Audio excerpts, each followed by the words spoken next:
We live in a world that is dominated by a mental landscape which we have now become dependent upon to exist, but it does come with a cost to our psychological nature.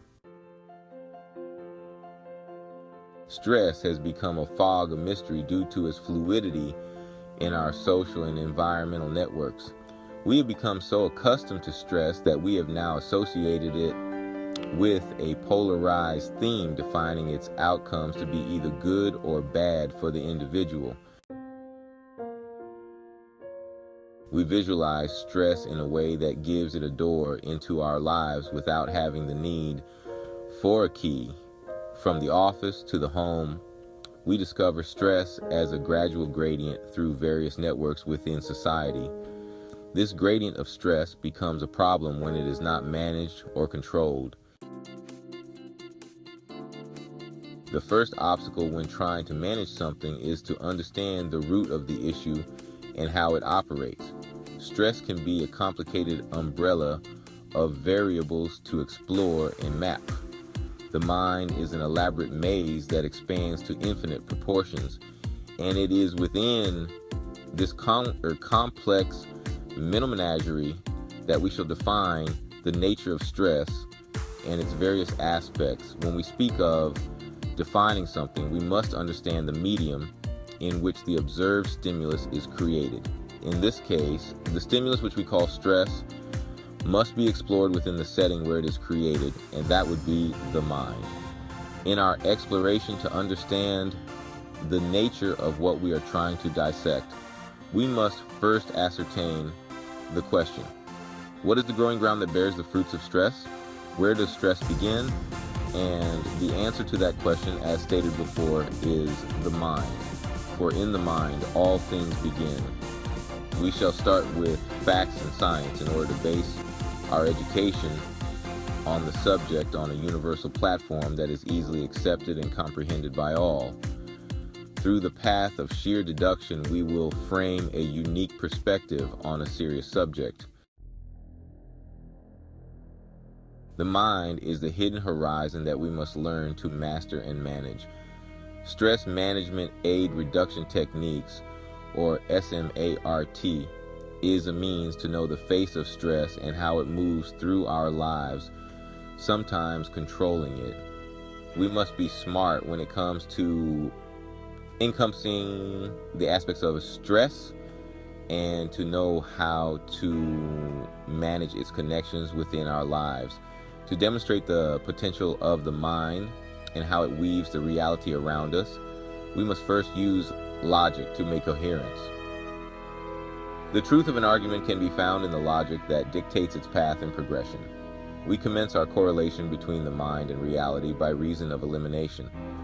For the only thing that we know to be true is our reasoning, which is done in the mind.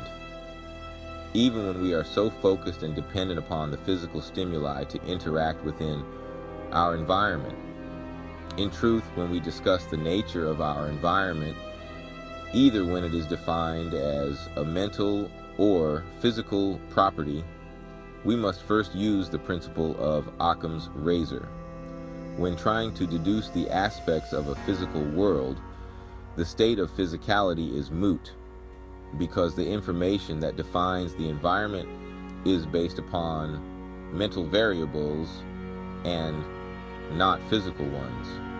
We process information from the physical world from our sensory organs, such as the eyes, ears, and nose, but the information itself is organized within the mind, and it is there that the true reality that we call the real exists. Let us look at this from a different point of view, one which will allow us to see what lurks behind the curtains of the stage, which we call our daily lives. Our world, since the days of birth, has been surrounded within the scope of 5 senses. Some would say 6, but that is for another discussion. For the aspects of this study, we shall focus on the 5 senses, which the external sciences gather their observations when discerning the validity of empirical data. The first step in our foundation is formulated by the philosophies of René Descartes and his studies into the mind-body dualism, also known as Cartesian philosophy, which is discussed within his publication, Discours de la Méthode, or Discourse on the Method. The primary focus of dualism is to understand, as stated before, that the mind and body have a dualistic nature, and it is the correspondence of this relationship that shapes the aspects of what we call reality, or the living environment in which we exist. Our first introduction to the world is the very tools that we use to define, navigate, and interact with our environment. The nature of these tools can be defined as our sensory organs: touch, smell, hearing, sight, and taste. From these five senses, we learn to operate, adapt, and to interact with the world around us.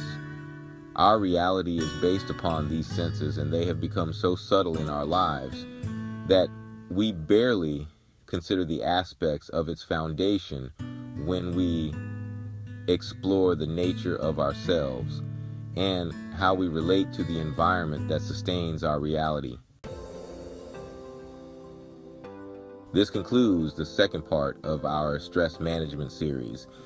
If you are interested in more information, please check out our website. Thank you.